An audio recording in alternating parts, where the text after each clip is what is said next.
June 20 വെള്ളിയാഴ്ച. മത്തായി 6:19 മുതൽ 23 വരെ വാക്യങ്ങൾ. ഫ്രഞ്ച് എഴുത്തുകാരനും വൈമാനികനുമായ അന്റോയിൻ ഡി സെയിൻറ്റ് എക്സുപ്പറി എഴുതിയതും ചിത്രീകരിച്ചതുമായ ഒരു നോവലാണ് ദ ലിറ്റിൽ പ്രിൻസ്. ഭൂമി ഉൾപ്പെടെ വിവിധ ഗ്രഹങ്ങൾ സന്ദർശിക്കുന്ന ഒരു യുവരാജകുമാരനെ പിന്തുടരുന്ന ഈ കഥ മനുഷ്യൻ്റെ ഏകാന്തത, സൗഹൃദം, സ്നേഹം, നഷ്ടം എന്നീ വിഷയങ്ങളെ അഭിസംബോധന ചെയ്യുന്നു. ദ ലിറ്റിൽ പ്രിൻസ് സെയിൻറ്റ് എക്സുപ്പറിയുടെ ഏറ്റവും വിജയകരമായ കൃതിയായി മാറി.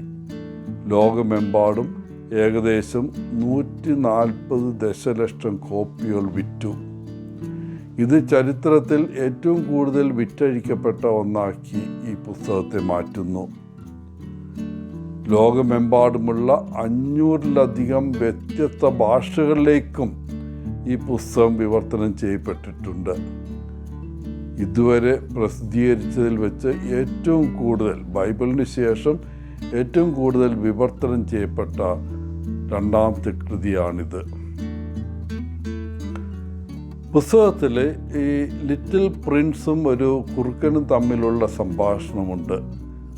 ഒരവസരത്തിൽ കുറുക്കൻ പറയുന്നു, ഹൃദയം കൊണ്ട് മാത്രമേ ഒരാൾക്ക് ശരിയായി കാണാൻ കഴിയൂ. ഏറ്റവും പ്രധാനപ്പെട്ട കാര്യങ്ങൾ നഗ്ന നേത്രങ്ങൾക്ക് അദൃശ്യമാണ്.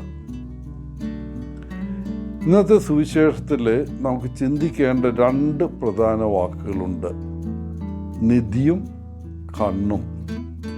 യേശു പറയുന്നു, കണ്ണ് ശരീരത്തിൻ്റെ വിളക്കാണ്. ഈ 2 വാക്കുകൾ തമ്മിലൊരു ബന്ധമുണ്ട്, നിധിയും കണ്ണും. നമ്മൾ കാണുന്ന കാര്യങ്ങളെക്കുറിച്ച് ചിന്തിക്കാൻ നമ്മുടെ ഹൃദയം ഉപയോഗിച്ചാൽ ഈ ലോകത്തിലെ കാര്യങ്ങൾ അത്ര പ്രധാനമല്ലെന്ന് നമുക്ക് മനസ്സിലാകും. നമ്മുടെ സൃഷ്ടാവിനോടും മറ്റ് ജീവികളോടുമുള്ള നല്ല ബന്ധങ്ങളാണ് യഥാർത്ഥത്തിൽ പ്രധാനം. നല്ലതും സത്യവും സൗന്ദര്യവും കാണാൻ നമ്മുടെ കണ്ണുകൾ ഉപയോഗിക്കുമ്പോൾ നമ്മളിലും മറ്റുള്ളവരിലുമുള്ള സൗന്ദര്യം, അല്ലെങ്കിൽ സൃഷ്ടിയുടെ സൗന്ദര്യം കാണാൻ തുടങ്ങുമ്പോൾ യേശു പറയുന്ന പൂർണ്ണത നമുക്ക് കൈവരിക്കാൻ സാധിക്കും. അപ്പോൾ നമ്മുടെ കാഴ്ച നല്ലതാണെന്ന് നമുക്ക് പറയാൻ കഴിയും. നമ്മുടെ പ്രശ്നം ആത്മീയ അന്ധതയാണ്. ഭൗതിക കണ്ണുകൾ യഥാർത്ഥത്തിൽ വസ്തുക്കളെ കണ്ടേക്കാം, പക്ഷെ പലപ്പോഴും ഏറ്റവും പ്രധാനപ്പെട്ടത് നാം അവഗണിക്കുന്നു.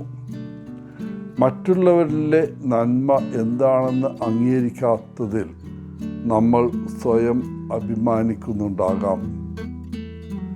നമ്മുടെ സ്വന്തം അപൂർണതകൾ കാണാൻ കഴിയാത്തതിൽ നമ്മൾ അഹങ്കാരികളുമാകാം. അല്ലെങ്കിൽ ഒരുപക്ഷെ നമ്മുടെ അത്യാഗ്രഹം നമ്മെ ഭൗമിക നിധികൾ ശേഖരിക്കുന്നതിൽ വ്യാപൃതരാക്കുകയും നമ്മുടെ കുടുംബത്തിൻ്റെയും പ്രിയപ്പെട്ടവരുടെ ആവശ്യങ്ങൾ കാണാൻ മറക്കുകയും ചെയ്യുന്നു.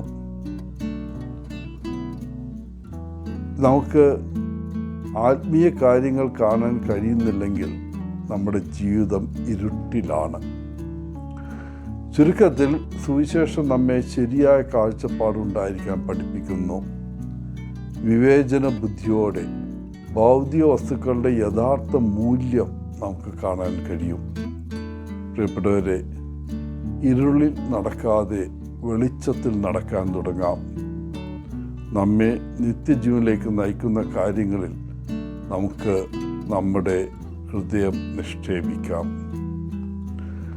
എല്ലാവർക്കും നല്ലൊരു ദിനം ആശംസിച്ചുകൊണ്ട് ഒത്തിരി സ്നേഹത്തോടെ പോളച്ചൻ CSSR ഫ്രം കേരള.